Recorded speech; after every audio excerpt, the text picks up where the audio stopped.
খুঁজে খুঁজে খুঁজে খুঁজে সে যখন পেয়ে যাবে জাহান্নাম থেকে উঠানোর পর তার অবস্থাটা কি হবে? মুসলিম শরীফের 181 নম্বর হাদিস এসেছে, পয়গম্বর বলেন, আখিরু মান ইয়াদখুলুল জান্নাতা রাজুলুন ফাহুয়া ইয়ামশি মাররা ওয়া ইয়াকবু মাররা ইয়াসকুতু আলা ওয়াজহিহি ওয়া তাসফাউহুন নারু মাররা।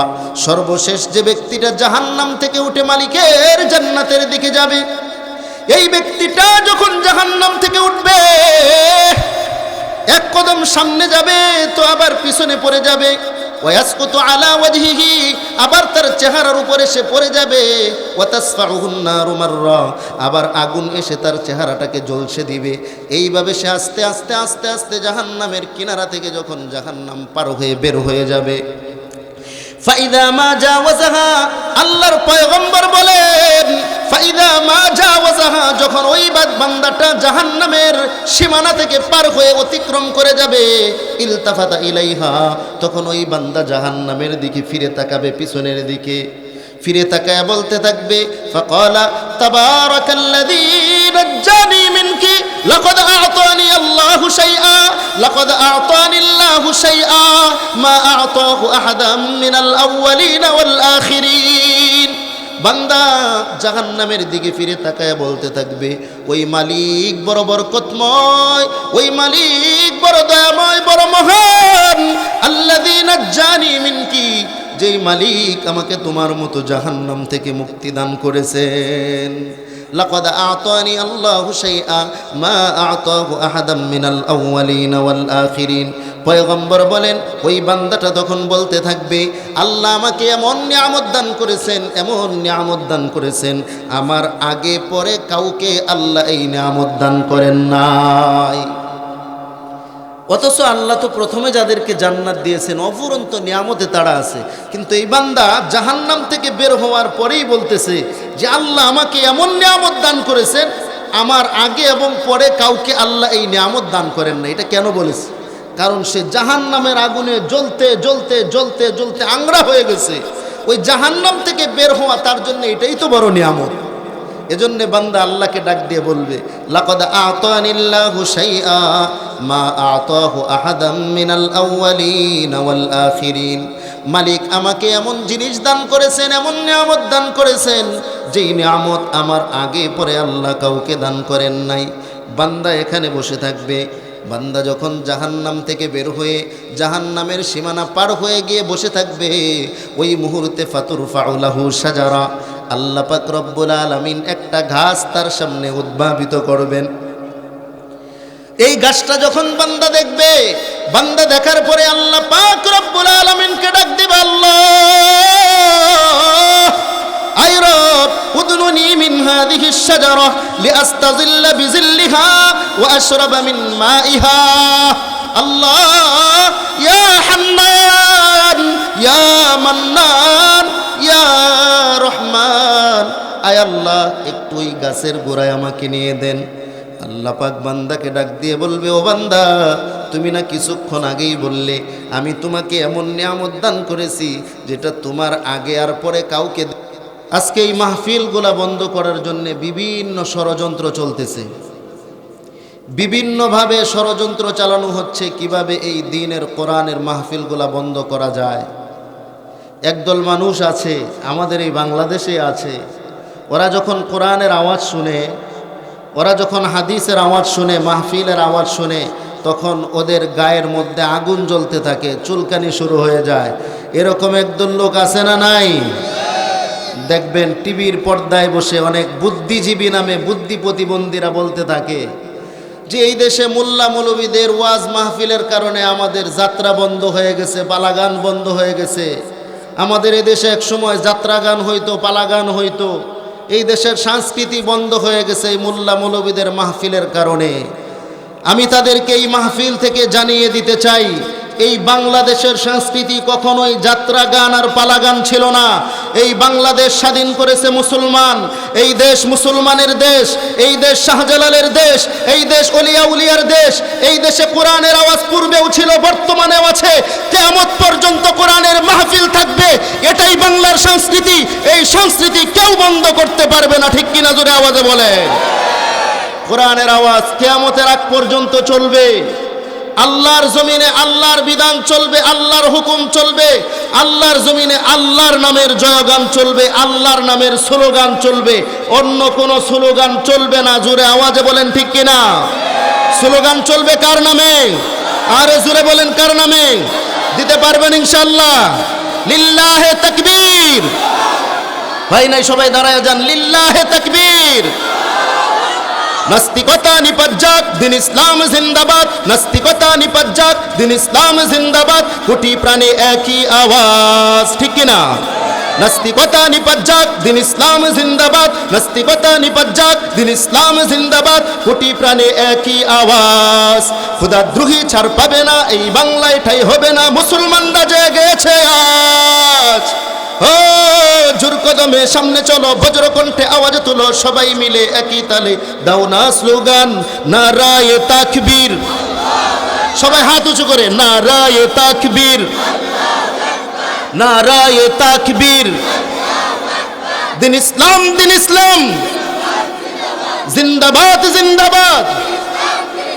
ইসলামের জন্য দেশের হয়েছে জন্ম, ইসলামের বিরুদ্ধে গেলে দেশ হবে ভিন্ন, ঠিক কিনা বলে? ইসলামের জন্য দেশের হয়েছে জন্ম, ইসলামের বিরুদ্ধে গেলে দেশ হবে ভিন্ন। ইসলামের বিরুদ্ধে যারা নিয়েছ অবস্থান, এই বাংলায় ঠাই হবে না, যাও ভিন্ন স্থান। ও জোর কদমে সামনে চলো, বজ্র কণ্ঠে আওয়াজ তুলো, সবাই মিলে একই তালে দাও না স্লোগান, নারায়ে তাকবীর, নারায়ে তাকবীর। দিন ইসলাম, দিন ইসলাম জিন্দাবাদ, জিন্দাবাদ। কোরআন সুন্নাহর আলো, লিল্লাহে তাকবীর। আলহামদুলিল্লাহ, বসেন। আলহামদুলিল্লাহ। ঘুম ভাঙছে তো আপনাদের সবার?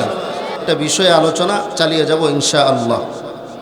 আল্লাহ পাক কোরআনের আয়াতে বলেন, وَأَمَّا مَنْ خَافَ مَقَامَ رَبِّهِ وَنَهَى النَّفْسَ عَنِ الْهَوَى فَإِنَّ الْجَنَّةَ هِيَ الْمَأْوَى।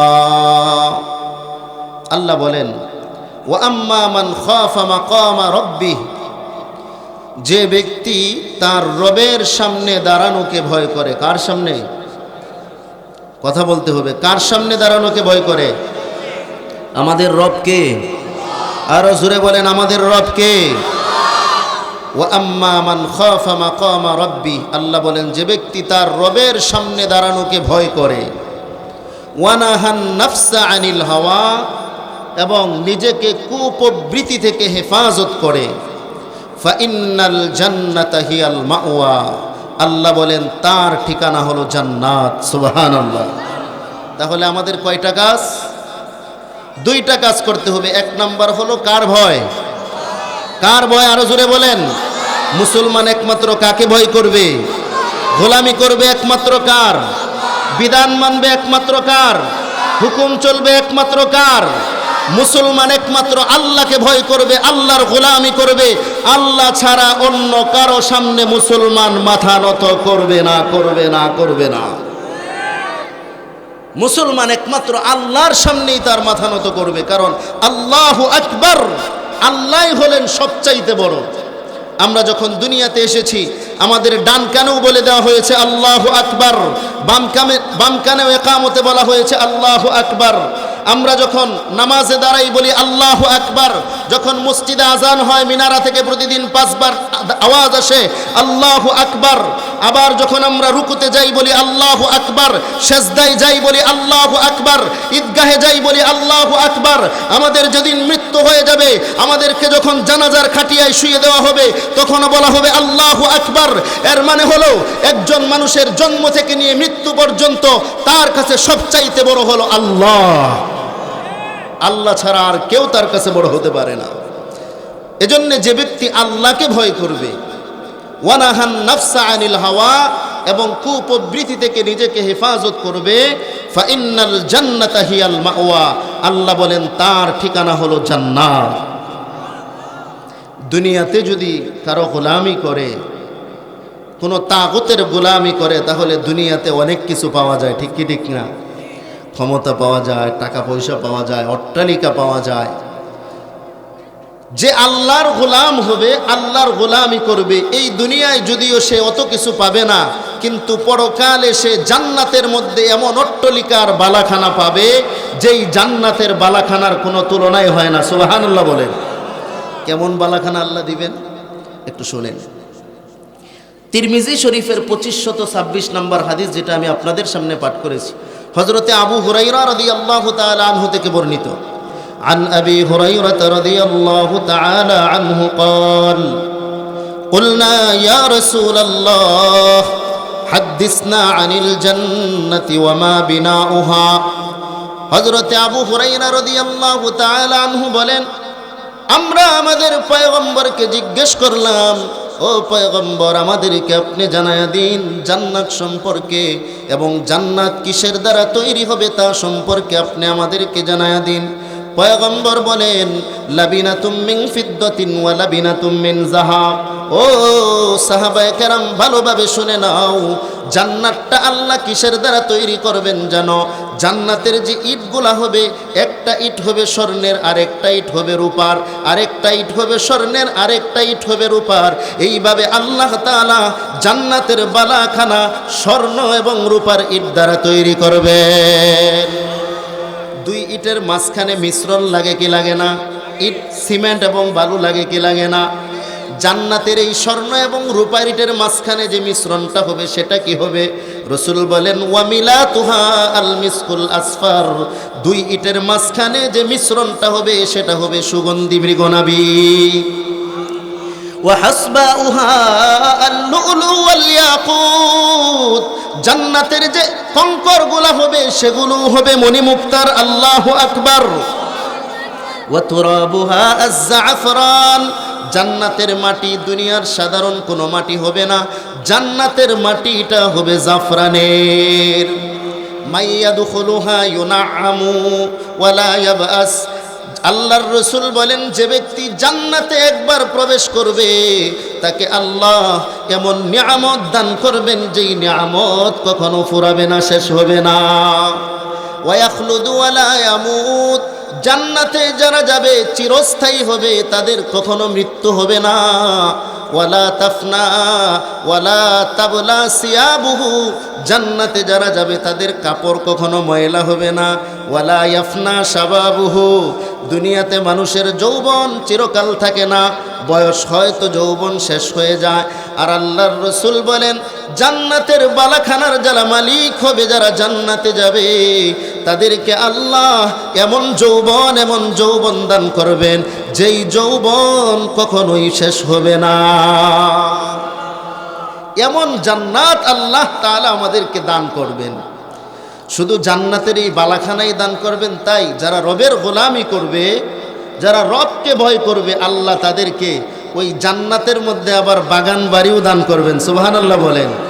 যারা কোটিপতি শিল্পপতি, তারা দেখবেন শহরেও বাড়ি করে, গ্রামে আবার বাগান বাড়ি করে কি করে না?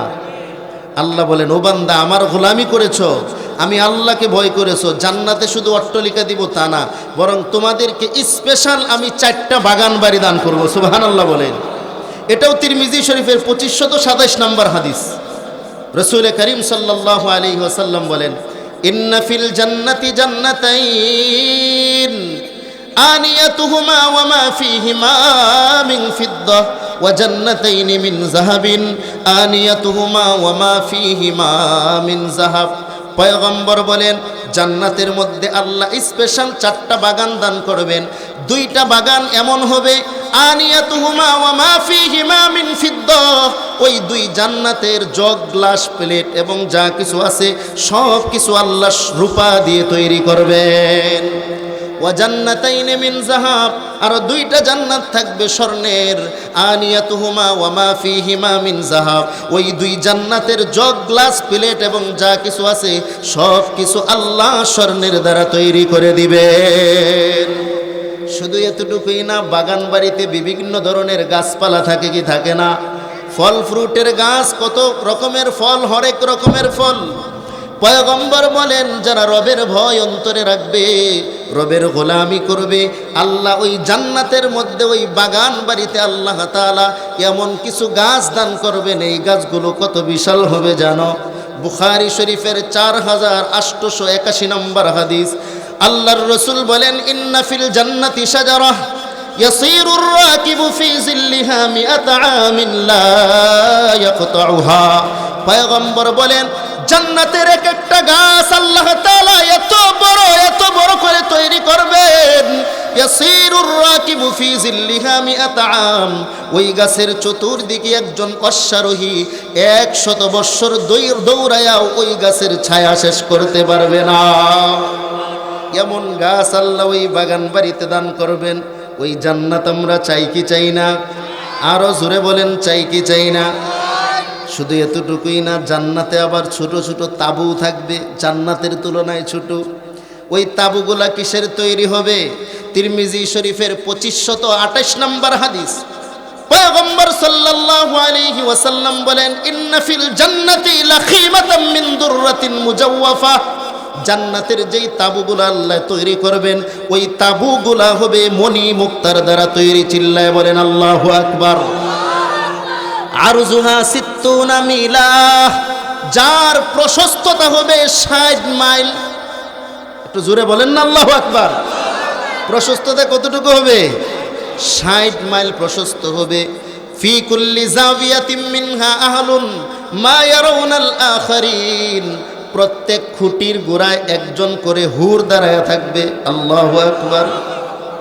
মা ইয়ারাউনাল আখারিন, হুরগুলো একজন আরেকজনকে দেখতে পাবে না।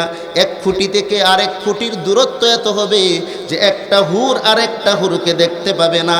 ইয়াতুফু আলাইহিমুল মুমিনুন, মুমিনরা ওই হুরদের পাশ দিয়ে ঘোরাফেরা করতে থাকবে। সুবহানাল্লাহ। জান্নাতে যেহেতু ঢুকছি, একটু জান্নাতের ভিতরেই ঢুকি, কি বলেন? জান্নাতের মধ্যে আবার স্তর থাকবে, বিভিন্ন স্তর আছে। 100 স্তর স্পেশাল আল্লাহ তাআলা জান্নাতের মধ্যে রেখেছেন। এটা বুখারী শরীফের 2790 নম্বর হাদিসে এসেছে। আল্লাহর রাসূল সাল্লাল্লাহু আলাইহি সাল্লাম বলেন, ইন্না ফিল জান্নাতি মিআতা দারাজাতান, ইন্না ফিল জান্নাতি মিআতা দারাজা, জান্নাতের মধ্যে আল্লাহ 100 স্তর রেখেছেন। আ'আদ্দাহাল্লাহু লিল মুজাহিদিনা ফি সাবিলিল্লাহ, এই 100 স্তর আল্লাহ তাআলা আল্লাহর রাস্তার মুজাহিদদের জন্য প্রস্তুত করে রেখেছেন।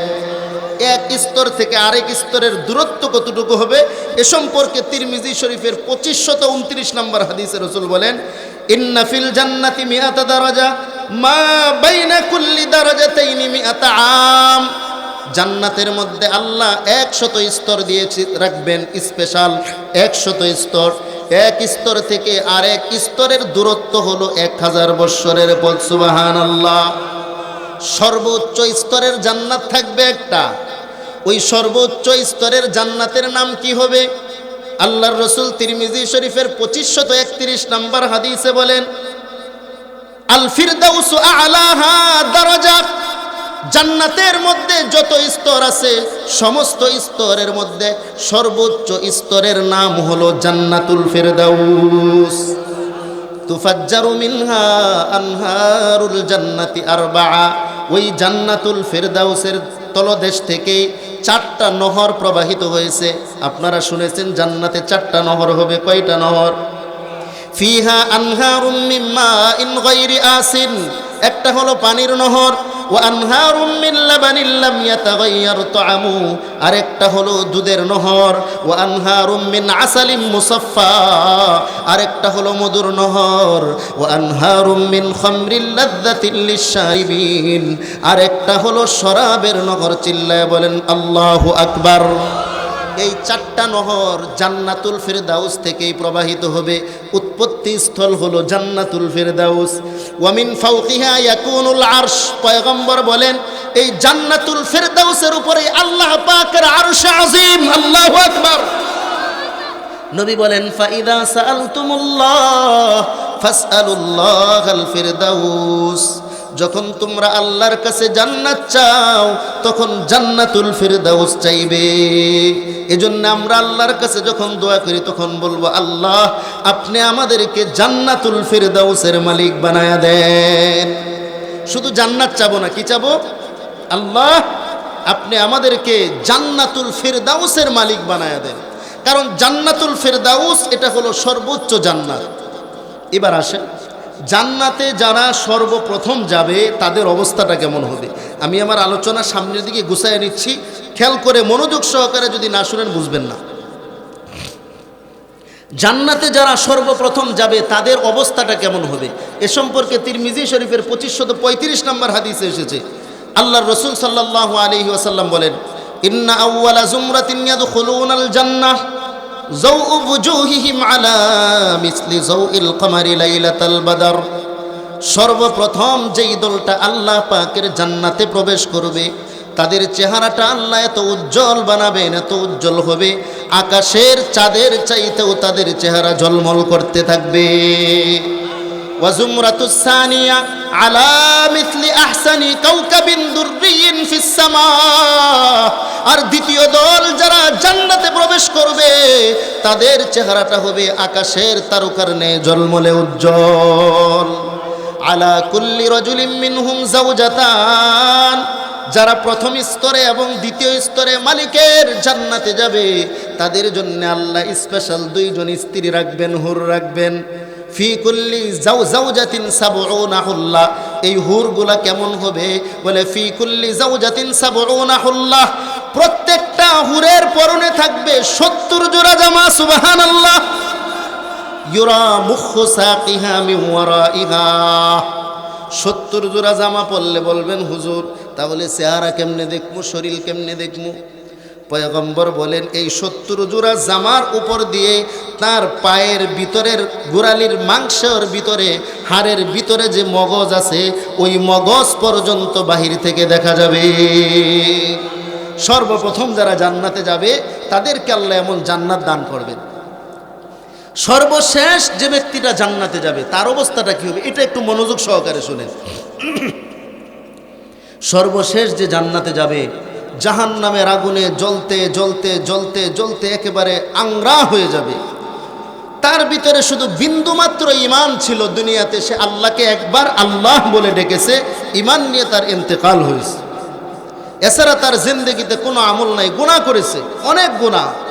গুনাহের শাস্তি ভোগ করে সর্বশেষ আল্লাহ পাক এই সর্বশেষ জান্নাতিটাকে মালিকের জান্নাতে জাহান্নাম থেকে উঠায় নিয়ে যাবেন।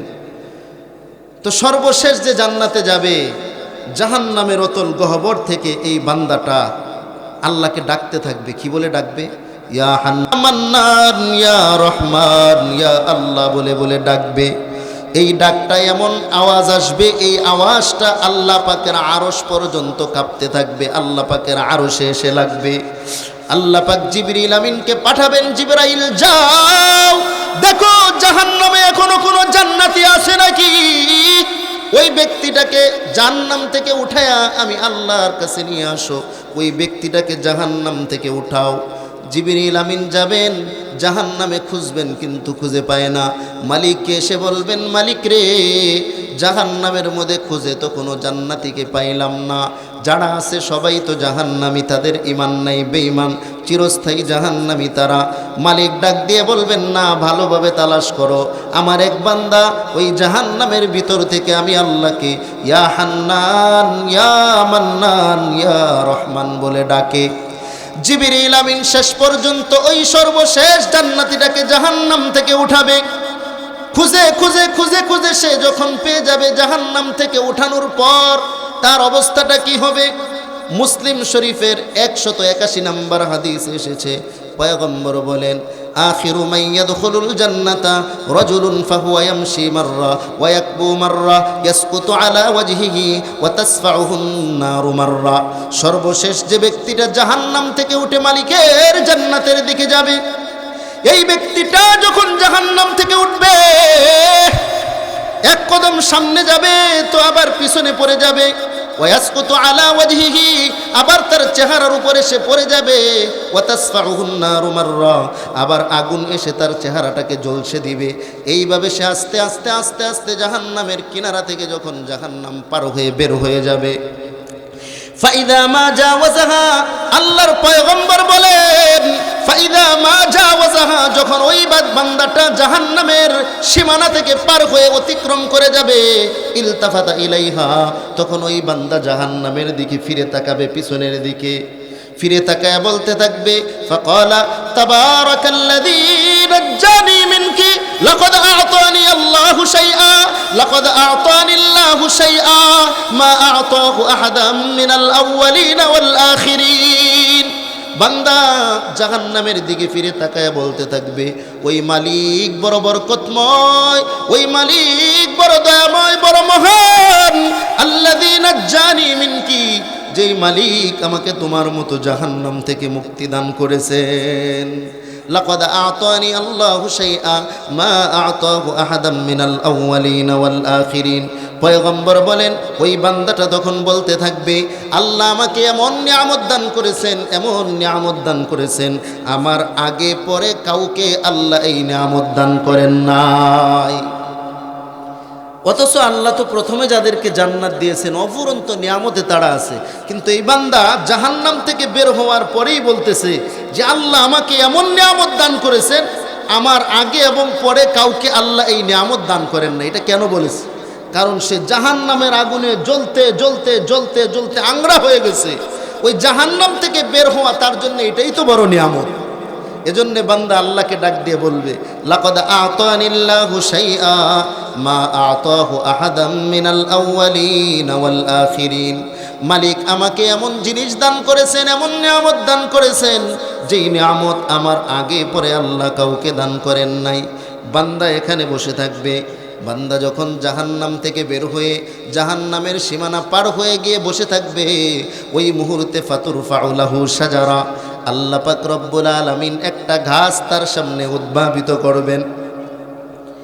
এই গাছটা যখন বান্দা দেখবে, বান্দা দেখার পরে আল্লাহ পাক রব্বুল আলামিনকে ডাক দিবে, আল্লাহ আই রব উদনুনি মিন হাযিহি আশ-শাজারা লিআস্তাযিল্লা বিযিল্লিহা ওয়া আশরাবা মিন মাইহা। আল্লাহ ইয়া হান্নান ইয়া মান্নান ইয়া রহমান, আয় আল্লাহ একটু ওই গাছের গোড়ায় আমাকে নিয়ে দেন। আল্লাহ পাক বান্দাকে ডাক দিয়ে বলবে, ও বান্দা, তুমি না কিছুক্ষণ আগেই বললে আমি তোমাকে এমন নিয়ামত দান করেছি যেটা তোমার আগে আর পরে কাউকে দেই নাই, তাহলে এটা কেন চাও? আল্লাহ বলেন, লাআল্লি ইন আ'তাইতুকাহা সাআলতানি গায়রাহা, যদি আমি তোমাকে এই নিয়ামত দেই ওই গাছের গোড়ায়, আমি মালিক তোমাকে নিয়ে যাই, আবার তুমি আমার কাছে অন্য কিছু চাইবে। ওয়াইউআহিদুহু আল্লা ইয়াসআলাহু গায়রাহা, সে তখন মালিকের সঙ্গে ওয়াদা করবে, মালিক রে, যদি তুমি আমাকে ওই গাছের গোড়ায় নিয়ে দাও, ওই গাছের পানি পান করাও, ওয়াদা করলাম আর কিচ্ছু তোমার কাছে চাইব না, আল্লাহ একটু ওই গাছের গোড়ায় আমাকে নিয়ে দাও। আল্লাহ তাআলা তখন এই বান্দাটাকে ওই গাছের গোড়ায় নিয়ে নেবেন। ওয়া রাব্বুহু ইয়াযুরুহু লিআন্নাহু ইয়ারা মা লা সাবরা লাহু আলাইহি, আল্লাহ পাক এই বান্দাটাকে অপারক মনে করবেন, কারণ আল্লাহ জানে আমার এই বান্দা এমন জিনিস তার চোখের সামনে সে দেখবে, দেখার পরে সে ধৈর্য ধারণ করতে পারবে না। মালিক দয়া করে তাকে ওই গাছের গোড়ায় নিয়ে যাবেন। আল্লাহ পাক বলে দিবেন, বান্দা খবরদার খবরদার, আমি আল্লাহর কাছে কিন্তু তুই আর কিচ্ছু চাইবি না। বলে, হ্যাঁ আল্লাহ, আপনার কাছে আর কিচ্ছু চাইবো না। ওই বান্দাটা ওই গাছের গোড়ায় বসে থাকবে, বসে বসে আল্লাহ আল্লাহ নাম জপতে থাকবে, আল্লাহর জিকির করতে থাকবে। কিছুদিন পর ফাতুরফাউ লাহু শাজারাতুন হিয়া আহসানু মিনাল উলা, আল্লাহ পাক রব্বুল আলামিন আরেকটা গাছ তার সামনে উদ্ভাবিত করবেন, যেটা জান্নাত এবং জাহান্নামের মাঝামাঝি জায়গায়, আরাফ নামক জায়গায়। এখানে আল্লাহ পাক আগের যে গাছটা উদ্ভাবিত করেছেন ওই গাছের চাইতেও সুন্দর আরেকটা গাছ তার সামনে উদ্ভাবিত করবেন। বান্দা এই গাছটা দেখার পরে আবার মালিককে ডাক শুরু করবে, ইয়া হান্নান ইয়া মান্নান ইয়া হান্নান ইয়া মান্নান ইয়া রহমান উদনুনি মিন হাযিহি আশ-শাজারা লিআস্তাযিল্লা বিযিল্লিহা ওয়া আশরাবা মিন মাইহা। আয় আল্লাহ, একটু ওই গাছের গোড়ায় আমাকে নিয়ে দেন, আমি ওই গাছের গোড়ায় গিয়ে একটু ছায়া গ্রহণ করতে চাই, সেখান থেকে একটু পানি পান করতে চাই। মালিক তখন ডাক দিয়ে বলবেন, হে বান্দা, আলাম তুআহিদিনি আল্লা তাসআলানি গায়রাহা, তুই কি আমার সঙ্গে ওয়াদা করো নাই যে আমি আল্লাহর কাছে তুই কিচ্ছু চাইবি না, তাহলে আবার কেন চাও? বান্দা বলবে, হাযা রব্বি লা আসআলুকা গায়রাহা, আয় আল্লাহ এটাই শেষ, এরপরে আর কিচ্ছু তোমার কাছে চাইবো না। বান্দা যখন এটা বলবে, আল্লাহ পাক রব্বুল আলামিন বান্দাকে আল্লাহ তাআলা দয়া করে মায়া করে ওই গাছের গোড়ায় নিয়ে যাবেন। ওই গাছের গোড়ায় বান্দা বসবে, ওই গাছের ছায়া গ্রহণ করবে, ওই গাছের গোড়ায় বসে বসে পানি পান করতে থাকবে। কিছুদিন পর আবার আল্লাহ পাক রব্বুল আলামিন সুম্মা তুরফাউ লাহু শাজারাতুন হিয়া আহসানু মিনাল উলায়াইন ইনদা বাবিল জান্নাহ, জান্নাতের গেটের নিকটে আল্লাহ পাক আগের দুইটা গাছের তুলনায় আরো সুন্দর একটা গাছ তৈরি করে দিবেন।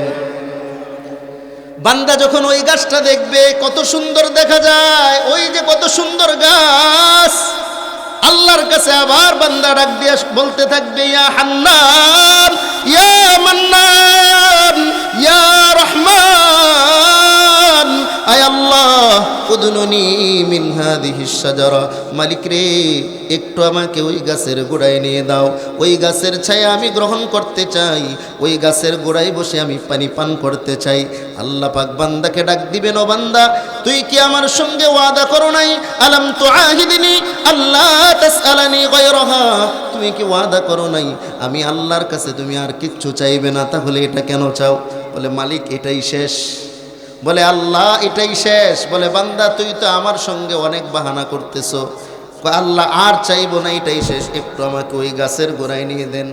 আল্লাহ পাক তখন এই বান্দাটাকে ওই গাছের গোড়ায় নিয়ে দিবেন। বান্দা যখন ওই গাছের গোড়ায় যাবে, সেখানে যাওয়ার পরে জান্নাতের গেটের সামনেই তো ওই গাছ। জিবরিল আমিনকে আল্লাহ পাক ডাক দিয়ে বলবেন, জিবরাইল যা যা, জান্নাতের গেটটা একটু আমার বান্দার সামনে খুলে দে। আল্লাহু আকবার। জান্নাতের গেট যখন খুলে দিবে, ফায়াসমাউ আসওয়াত আহলিল জান্নাহ, তখন সে ওখানে বসে বসে জান্নাতীদের আওয়াজ শুনবে, জান্নাতে হুরগিলমানদের আওয়াজ, জান্নাতীদের আওয়াজ, জান্নাতের নাজ ও নিয়ামত, এগুলো দেখার পরে বান্দার সহ্য হবে না। আল্লাহকে ডাক দিয়ে বলবে, আল্লাহ ইয়া হান্নান ইয়া মান্নান উদনুনি মিন হাযিহিস আদখিলনিহা, আয় আল্লাহ একটু আমাকে জান্নাতের ভিতরে প্রবেশ করায়া দেন। আল্লাহু আকবার।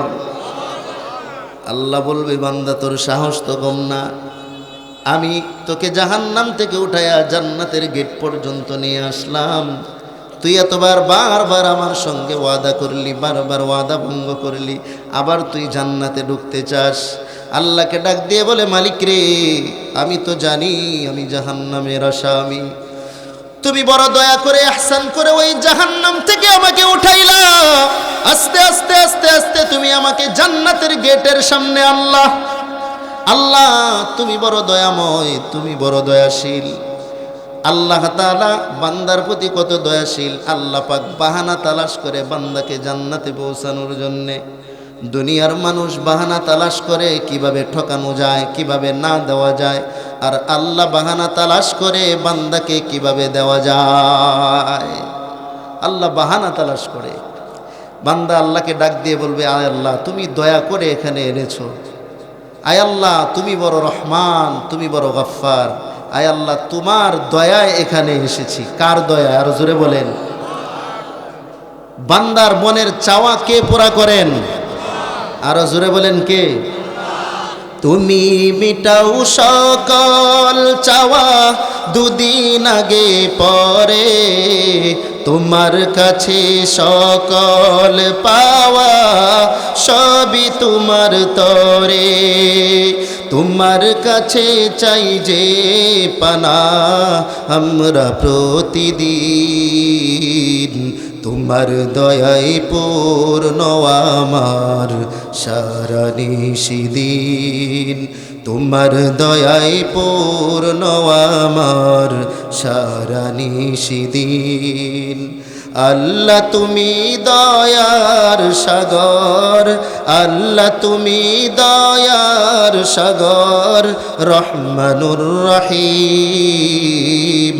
তোমার দয়ায় পূর্ণ আমার সারা নিশিদিন, তোমার দয়ায় পূর্ণ আমার সারা নিশিদিন। কার দয়ায়? তুমি পারো করতে মোচন অভাব দুঃখী লোকের, তুমি পরম মুক্তিদাতা মালিকে জগতের। তুমি পারো করতে মোচন অভাব দুঃখী লোকের, তুমি পরম মুক্তিদাতা মালিকে জগতের। তোমার কাছে চাই যে পানা আমরা প্রতিদিন, তোমার দয়ায় পূর্ণ আমার সারা নিশিদিন, তোমার দয়ায় পূর্ণ আমার সারা নিশিদিন। বান্দা আল্লাহকে ডাক দিয়ে বলবে, আল্লাহ তুমি তো বড় দয়াময়, তুমি তো বড় রহমান, মালিক রে একটু আমাকে জান্নাতের ভিতরে প্রবেশ করায়া দাও। আয় আল্লাহ একটু জান্নাতে ঢুকবো আর বের হয়ে আসবো, ঢুকবো আর বের হয়ে আসবো। আল্লাহ পাক তখন বান্দাকে বলবেন, বান্দা ঠিক আছে তো বের হয়ে আসবি? বলে হ্যাঁ। আল্লাহ পাক রব্বুল আলামিন তখন এই বান্দাটাকে আল্লাহ তার দয়ায় জান্নাতের মধ্যে প্রবেশ করায়া দিবেন। জান্নাতের ভিতরে যখন ঢুকবে, ঢোকার পরে রেওয়ায়েতে এসেছে, আরেক বর্ণনায় এসেছে, বান্দা জান্নাতে ঢোকার পরে সামনের দিকে দৌড় শুরু করে দিবে। সামনের দিকে যখন বান্দা দৌড়ায়, রব ডাক দিয়ে বলবে, এই কই যাস? দাঁড়া, এই দাঁড়া, কই যাস? পিছনে তাকাবে, আল্লাহ তুমি আমাকে কিছু বলো। বলে তোকে জান্নাতে ঢুকাইলাম, বলবি ঢুইকেই বের হয়ে যাবি, তুই কই যাস? কয় আল্লাহ অনেক বাহানা করে জান্নাতের ভিতরে ঢুকছি, সামনের দিকে দৌড় দিলাম যে জান্নাতের কোনো একটা কোনায় যে আমি লুকায়া যাব, যাতে তুমি আমাকে আর না পাও। আল্লাহ পাক বান্দার এই কথাটা শোনার পরে আল্লাহ তাআলা বান্দার প্রতি বড় দয়া হবে, মায়া হবে, আল্লাহ খুশি হয়ে যাবেন। আল্লাহ পাক তখন এই বান্দাকে বলতে থাকবেন, মাতা তানকাতে ওয়াল, এই বান্দা তোর চাওয়ার কবে শেষ হবে? তুই আমার কাছে আর কত চাবি? আয়ুরজিকা আন উতিয়াকা দুনিয়া ওয়া মিসলাহা মাআহা, এ বান্দা তুই কি সন্তুষ্ট হবি তোকে একটা দুনিয়া সমপরিমাণ, এক দুনিয়া না বরং এই এক দুনিয়া এবং তার সমপরিমাণ, দুই দুনিয়া সমপরিমাণ একটা জান্নাত যদি আমি আল্লাহ তোকে দিয়ে দেই, তাহলে তুই কি সন্তুষ্ট হবি? বান্দা আল্লাহর দিকে তাকায় বলবে, আয় রব, আতাস্তাহজিউ মিন্নি ওয়া আনতা রব্বুল আলামিন।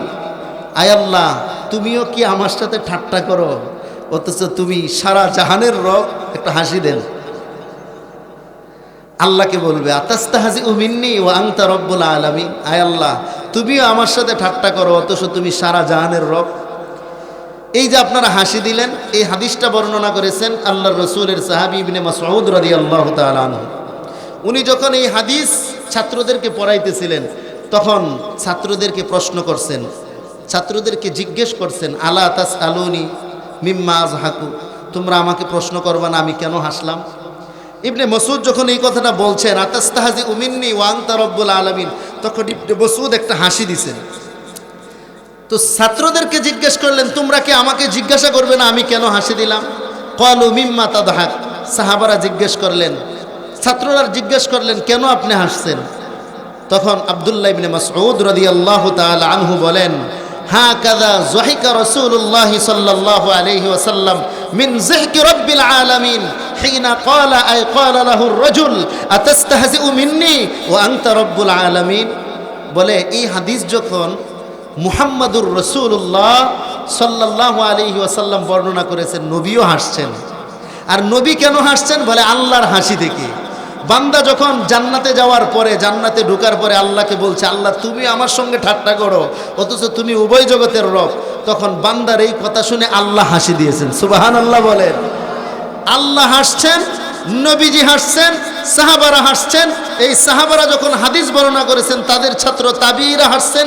তাবেঈরা হাদিস বর্ণনা করেছেন, তাবেঈনরা হাঁটছেন, তাবেঈনরা হাদিস বর্ণনা করেছেন, আইম্মায়ে মুজতাহিদিন হাঁটছেন, আইম্মায়ে মুজতাহিদিন এই হাদিস বর্ণনা করেছেন, উলামায়ে মুতাকাদ্দিমিনরা হাঁটছেন, উলামায়ে মুতাকাদ্দিমিন এই হাদিস বর্ণনা করেছেন, উলামায়ে মুতাআখিরিন তারা হাঁটছেন। এরপরে উলামায়ে কেরাম যখন ছাত্রদেরকে এই হাদিস পড়ান, উস্তাদরাও হাসেন, ছাত্ররাও হাসেন। কিয়ামত পর্যন্ত এই হাদিস যখনই পড়াবেন, যেই পড়াবেন এই হাসির সিলসিলা জারি থাকবে। সুবহানাল্লাহ বলে। এই হাদিসকেই বলা হয় তাসালসুল বিজেহেক। এই হাদিস একেবারে আল্লাহর থেকে হাসি শুরু হয়েছে।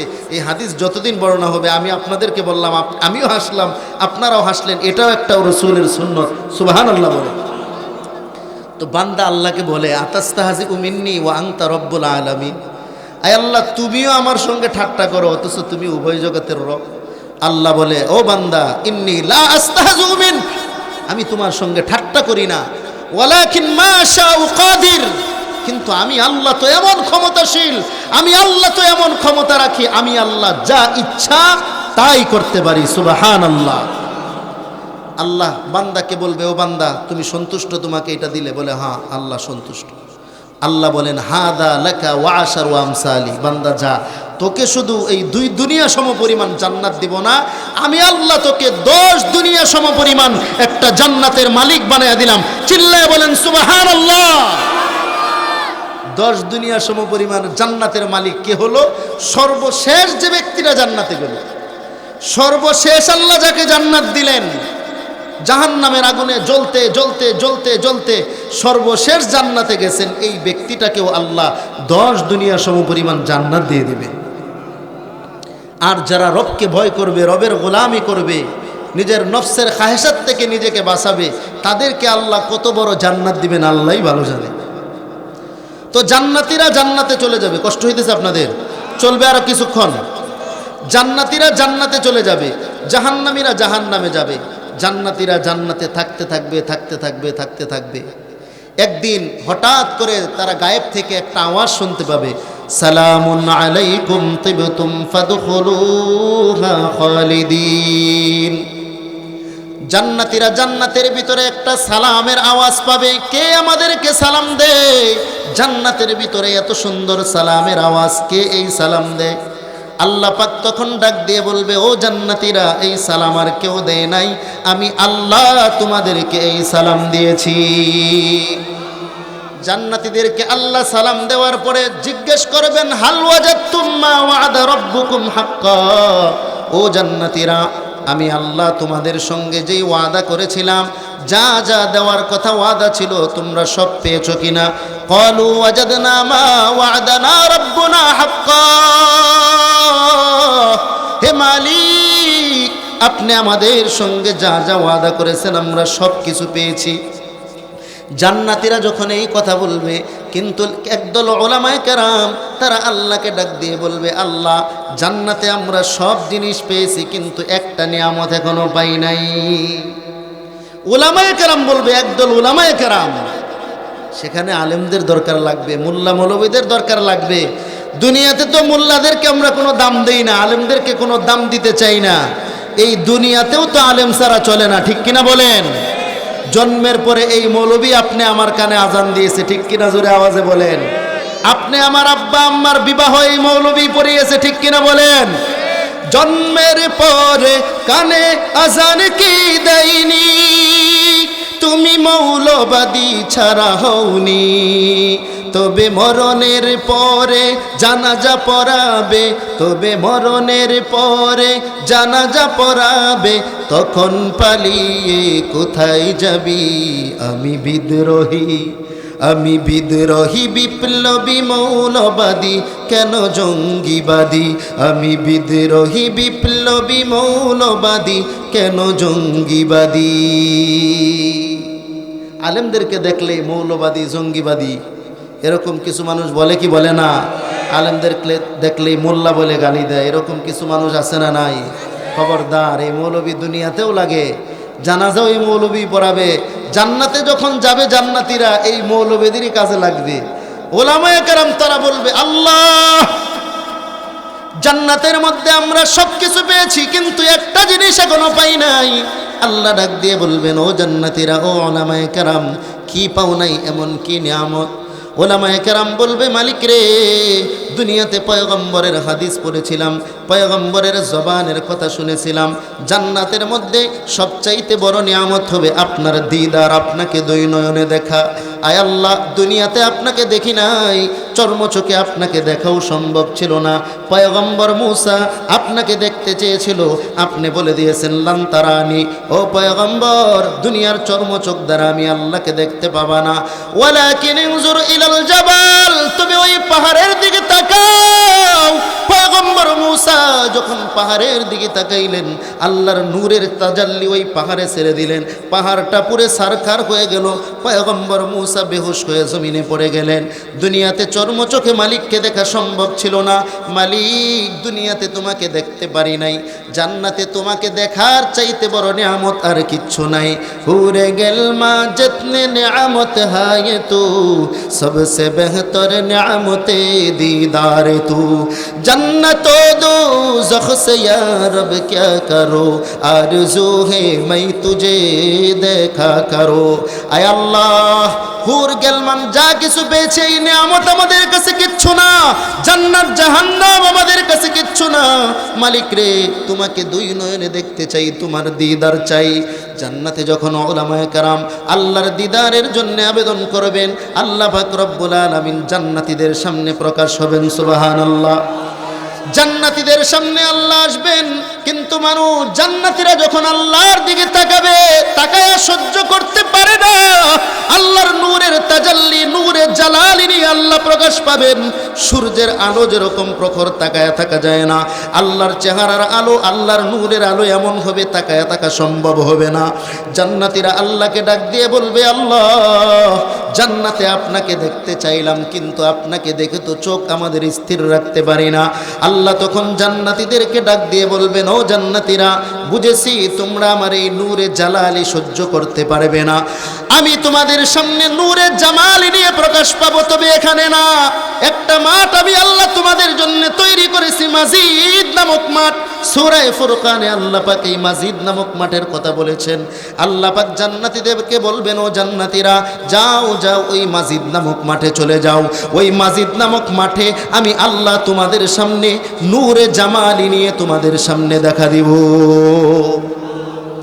এই মাজিদ নামক মাঠটা কেমন, এটা একটু আপনারা শুনেন, খুব মনোযোগ দিয়ে শুনেন। একদিন জিবরিল আমিন আল্লাহর রাসূল সাল্লাল্লাহু আলাইহি সাল্লামের কাছে আসছেন, এই যে এরকম একটা কাগজে মানচিত্র নিয়ে, একটা মানচিত্র নিয়ে আল্লাহর রাসূলের কাছে এসে বলতেছেন, ইয়া রাসূল আল্লাহ, ইয়া হাবিব আল্লাহ, এই যে দেখতেছেন এটা হলো মাজিদ নামক মাঠের মানচিত্র। পয়গম্বরকে জিবরিল আমিন ডাক দিয়ে বলেন, ইয়া রাসূল আল্লাহ, ইয়া হাবিব আল্লাহ, আপনি কি জানেন এই মাজিদ নামক মাঠটা কত বড়, যেখানে জান্নাতীরা আল্লাহকে দেখবে, একসাথে বসবে, এই মাজিদ নামক মাঠটা কত বড় আপনি জানেন? জিবরিল আমিন তখন নবীকে জানাইলেন যে এই মাজিদ নামক মাঠটা কত বড় হবে। জিবরিল আমিন বলেন, ইয়া রাসূলুল্লাহ, ইয়া হাবিবাল্লাহ, আল্লাহ পাক রব্বুল আলামিন আমাকে 600 ডানা দান করেছেন, পাখা দান করেছেন। এক একটা পাখার ভিতরে আল্লাহ আমাকে এত ক্ষমতা দান করেছেন, এত শক্তি দান করেছেন, এত বিশাল এক একটা ডানা। একটা ডানা দিয়ে যদি আমি এই জমিনটাকে উঁচা করি, আসমান জমিন সব কিছু ধ্বংস করার জন্য আমার একটা পাখাই যথেষ্ট। এত বড় বড়, এত শক্তিশালী আমাকে আল্লাহ 600 ডানা, 600 পাখা দান করেছেন। এই ডানাগুলো আমি কোথাও মেলতে পারি না। জান্নাত ঘুরলাম, জাহান্নাম ঘুরলাম, সব কিছু ঘুরলাম, 2টা ডানার বেশি আমি ব্যবহার করতে পারি না। আমি আল্লাহর কাছে দরখাস্ত করলাম, আল্লাহ, আপনি আমাকে 600 ডানা দান করলেন, এগুলোর ব্যবহার আমি এখনো করতে পারলাম না। আমি একটু সবগুলো ব্যবহার করে দেখতে চাই, আমি একটা উড়াল দিতে চাই। এরকম বড় একটা জায়গা আল্লাহ আপনি আমার জন্য দেন। আল্লাহ পাক রব্বুল আলামিন তখন জিবরিল আমিনকে ডাক দিয়ে বলেন, জিবরাইল, যাও যাও, ওই মাজিদ নামক মাঠে চলে যাও। জিবরিল আমিন বলেন, আমি মাজিদ নামক মাঠে চলে গেলাম। সেখানে গিয়ে আমি উড়া শুরু করলাম। আমি আমার প্রথমে 2টা ডানা ব্যবহার করলাম, এরপরে আরো 2টা, এরপরে আরো 2টা, এইভাবে করতে করতে করতে করতে আমি 100 ডানা ব্যবহার করলাম। 100-র পরে আবার 200 ডানা, 300 ডানা, 400 ডানা, 500 ডানা, এইভাবে আমি আমার 600 ডানা দিয়ে ওই মাজিদ নামক মাঠের মধ্যে ঘুরতে লাগলাম। ঘুরতে ঘুরতে ঘুরতে ঘুরতে এক পর্যায়ে আমার 600 ডানার শক্তি শেষ হয়ে গেল। তাইবতু, আল্লাহর পয়গম্বরের কাছে জিবরিল আমিন বলেন, ইয়া রাসূলুল্লাহ, আমি খুব ক্লান্ত হয়ে গেলাম। ওয়াসাখারতু সাজিদা, এবং আমি আল্লাহর কুদরতি কদমে সেজদায় পড়ে গেলাম। আল্লাহ, আর আমি পারতেছি না, আমি ক্লান্ত হয়ে গেছি। সুবহানাল্লাহ। জিবরিল আমিন তখন আল্লাহকে ডাক দিয়ে বলেন, মালিক রে, ও মালিক, এই যে আমি আমার 600 ডানা দিয়ে মাজিদ নামক মাঠের মধ্যে ঘুরলাম, ক্লান্ত হয়ে গেলাম।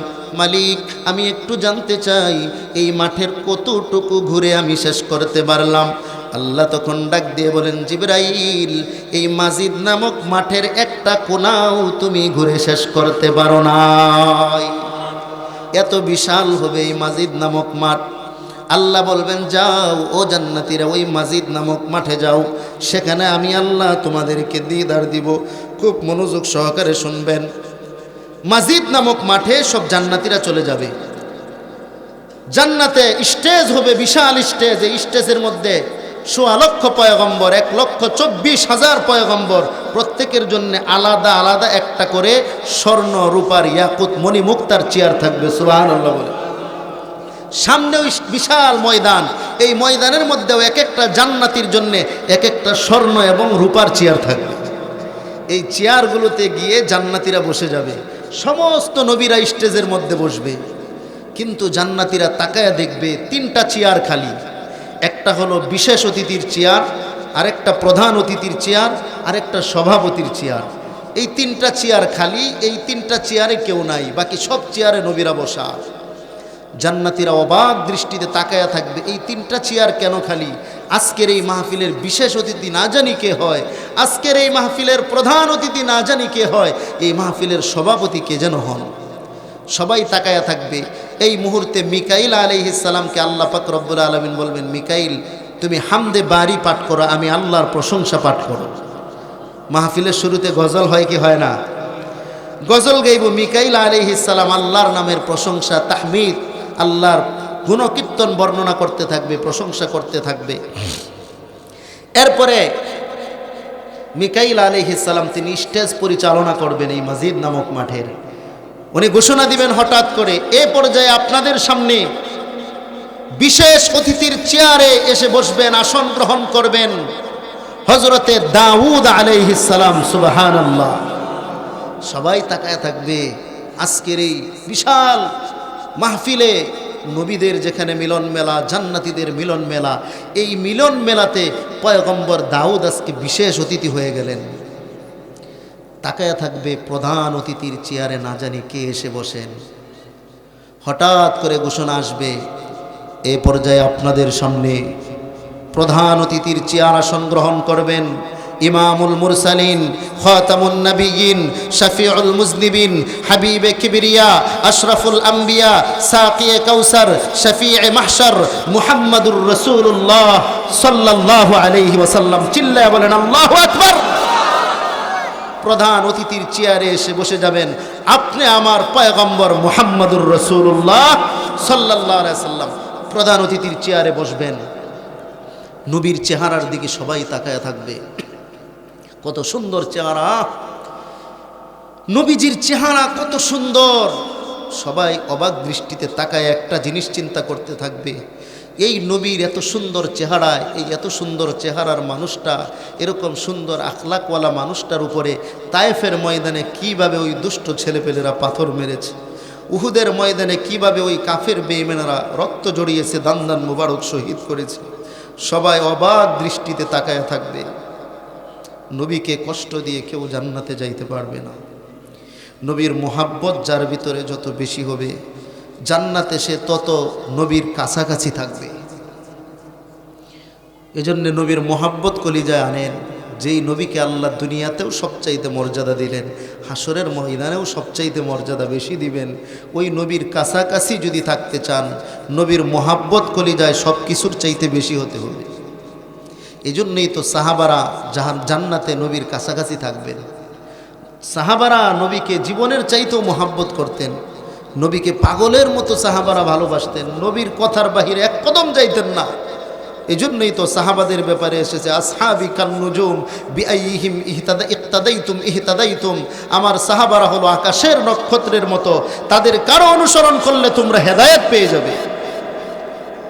সাহাবারা নবীর কেমন পাগল ছিলেন একটু শোনাই আপনাদেরকে, কষ্ট হইতেছে? আর কিছুক্ষণ চলবে? কতক্ষণ চলবে? সারা রাত চলবে না, আপনারা কিছুক্ষণ পরে উঠে যাবে না, আমারও সারা রাত সম্ভব না, কালকে আবার ঢাকায় প্রোগ্রাম আছে। সাহাবায়ে কেরাম নবী আলাইহিস সালামকে কি পরিমাণ মোহাব্বত আর ভালোবাসতেন, একটু সাহাবাদের ভালোবাসার একটা ঝলক আপনাদেরকে শোনাই, খুব মনোযোগ সহকারে শুনেন। মুহাম্মদুর রাসূলুল্লাহ সাল্লাল্লাহু আলাইহি ওয়াসাল্লাম ওনার যখন ইন্তেকালের সময় হয়ে গেল, ওয়াফাতের সময় হয়ে গেল, জিবরিল আমিন আসলেন। জিবরাইল আমিন এসে দরজায় নাড়া দিলেন, অনুমতি চাইলেন ভিতরে ঢোকার জন্যে, সালাম দিয়ে ভিতরে ঢুকবেন, অনুমতি চাইলেন। নবী বললেন আসেন। সাথে আসছেন আরেক ফেরেশতা। নবীজি জিজ্ঞেস করলেন উনি কে? জিবরিল আমিন বলেন উনি হলেন মালাকুল মউত আজরাইল আলাইহিস সালাম। নবীজির আর বোঝার বাকি নাই যে হয়তো আমার দুনিয়ার জীবন শেষ হয়ে গেছে, আল্লাহর কাছে আমাকে চলে যেতে হবে। আজরাইল আলাইহিস সালাম আল্লাহর নবীকে এসে বলতেছেন ইয়া রাসূলুল্লাহ, ইয়া হাবিবাল্লাহ, আপনাকে আল্লাহর দিদারে নিয়ে যাওয়ার জন্য এসেছি। আল্লাহ পাক আপনাকে নেওয়ার জন্য বলেছেন। তবে আল্লাহ তাআলা এটাও বলেছেন যদি আপনি দুনিয়াতে থাকতে চান আপনি আপনার ইচ্ছা মতো থাকতে পারবেন, তবে আল্লাহ তাআলা আপনার দিদারের অপেক্ষায়, আপনার মাশুক আপনার দিদারের অপেক্ষায় অপেক্ষমান আছেন। পয়গম্বর তখন বললেন ও আজরাইল, আমাকে আমার মাশুক আমার রব্বে করিমের দিদারে তাড়াতাড়ি নিয়ে চলো, আমার আল্লাহর দিদারে আমি যাইতে চাই, রফিক আলার সঙ্গে আমি সাক্ষাৎ করতে চাই। আজরাইল আলাইহিস সালাম নবীজির বুকের উপরে হাত রাখলেন, নবীজির রূহটা বের করবেন। এই সময় নবীর কপালটা ঘামতেছিল, কপাল গরমাক্ত হয়ে গেল। কপাল গরমাক্ত হওয়া এটা ইমানদারের মৃত্যুর একটা আলামত। নবীজির কপাল গরমাক্ত হওয়া, আল্লাহর পক্ষ থেকে অর্ডার আছে, নির্দেশ রূহটাকে বের করে নেওয়ার জন্যে। নবীর রূহটা যখন বের করে নেয়, নবী তখন আজরাইলকে ডাক দিয়ে বলে আজরাইল, মৃত্যু যন্ত্রণা বড় কঠিন, আজরাইল তোমার কাছে একটা আবেদন করতে চাই, আমার উম্মতের যখন জান কবজ করবে তাদেরকে কষ্ট দিও না, আমার উম্মত মৃত্যুর যন্ত্রণা কষ্ট করতে পারবে না। আজরাইল ডাক দিয়ে বলে পয়গম্বর, কোনো টেনশন নাই, চিন্তা নাই, পেরেশানি নাই, আপনার খাঁটি আশিক যারা হবে, পূর্ণাঙ্গ ইমানদার যারা হবে, আপনার মহাব্বত যাদের কলিজায় থাকবে, তাদের রূহটা যখন আমি বের করে নিব তাদের কোনো কষ্ট হবে না। একটা দুধের শিশু, দুধের সন্তান মায়ের কোলে দুধ খাইতে খাইতে যেভাবে ঘুমায়া যায়, আপনার আশিক উম্মত তার রূহটা যখন বের করব ওইভাবে সে ঘুমায়া যাবে, টেরও পাবে না। পয়গম্বরের রূহটা বের করে নেওয়া হলো। চতুর্দিকে সংবাদ ছড়ে গেল নবী নাই, নবী দুনিয়াতে নাই, নবীজির ওফাত হয়ে গেছে, রফিক আলার সঙ্গে সাক্ষাতের জন্য চলে গেছে। এই সংবাদ যখন মদিনায় ছড়ায়া গেল, মদিনার সাহাবারা পাগলের মতো হয়ে গেল, মহিলারাও পাগলের মতো হয়ে গেল। কোন সাহাবা আকাশের দিকে একদিনে তাকায় আছে, কোন সাহাবা জমিনের মধ্যে বসে আছে, কোন সাহাবা বেহুশ হয়ে পড়ে গেছে। হযরতে ওমর তো এদিক দিয়ে পাগলের মতো নাঙ্গা তরবারি হাতে নিয়ে বের হয়ে গেছেন। যে বলবে নবী নাই, নবী নাই, নবী নাই, আমি তার গর্দান উড়াইয়া দিব। হযরতে ওমর পাগলের মতো দৌড়ায়। এই সংবাদ পৌঁছতে পৌঁছতে, সংবাদটা যাইতে যাইতে একজন কৃষক খেতে সে কৃষি কাজ করতেছিল, তার নাম হলো যায়েদ বিন আব্দুল্লাহ বিন আব্দে রব্বি, যার মাধ্যমে আজানের হাদিস বর্ণিত হয়েছে। ওই যায়েদ বিন আব্দুল্লাহ বিন আব্দে রব্বি সে যখন শুনল নবী দুনিয়াতে নাই, নবীজির ইন্তেকাল হয়ে গেছে, ওয়াফাত হয়ে গেছে, সে কৃষি কাজ করতেছিল। ওই অবস্থায় সে দাঁড়াইয়া দুই হাত আল্লাহর কাছে উঁচু করলেন, আল্লাহর কাছে দুই হাত উত্তোলন করে ডাক দিয়ে বলে মালিক,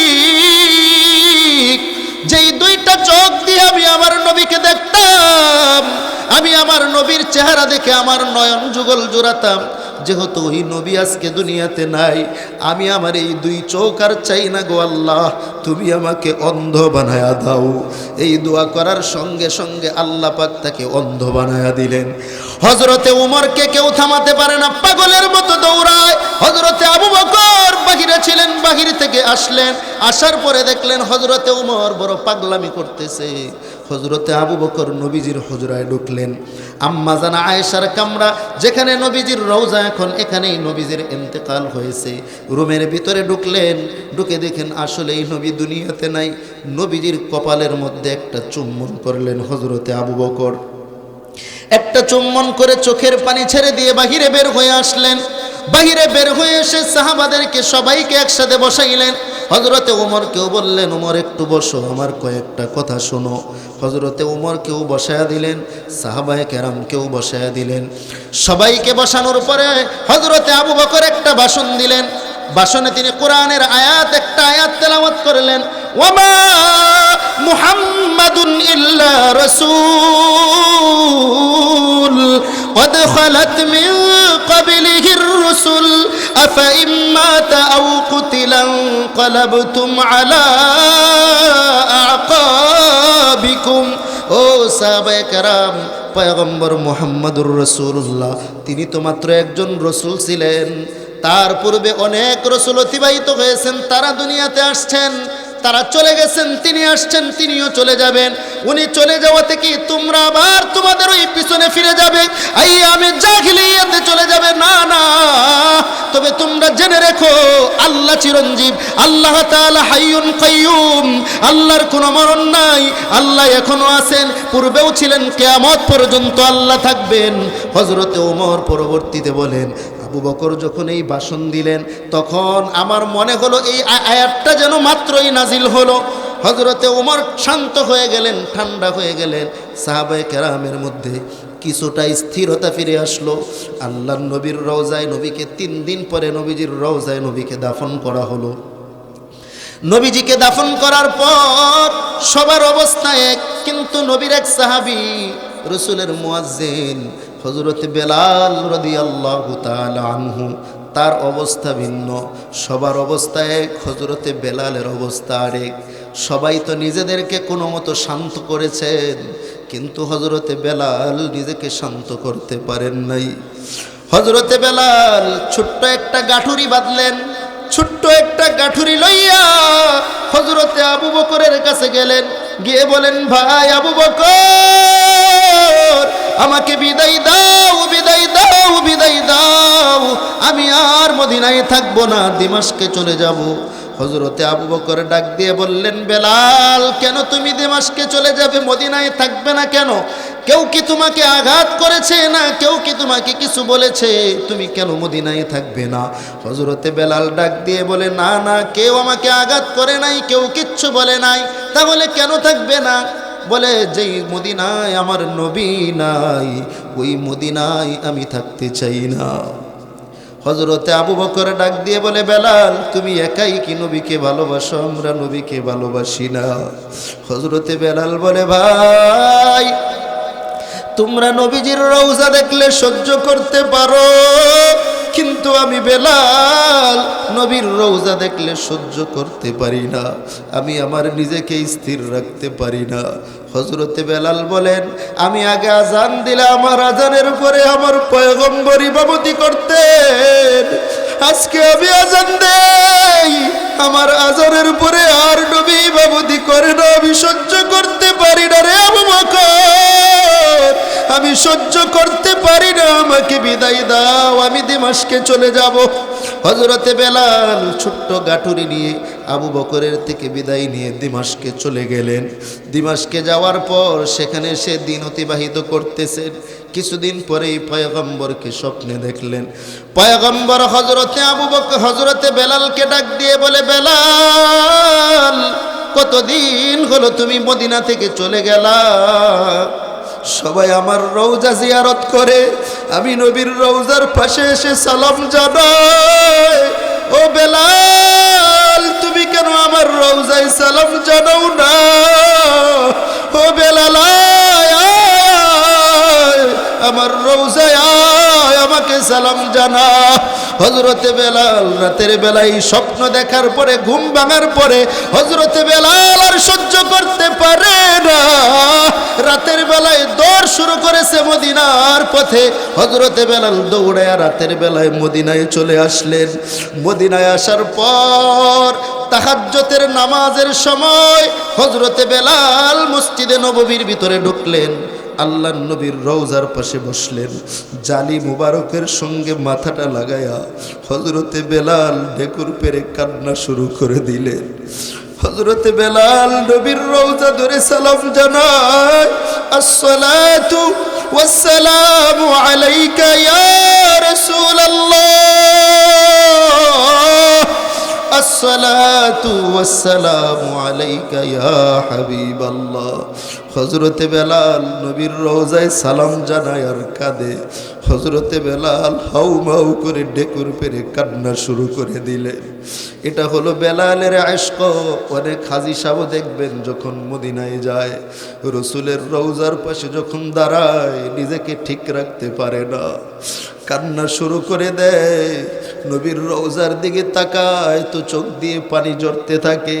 ওখানে পুলিশরা দেখে হাসে আর তাদেরকে তাড়াইয়া দেয়, কিন্তু তারা তো জানে না তাদের ভিতরে নবীর ইশক কি পরিমাণ।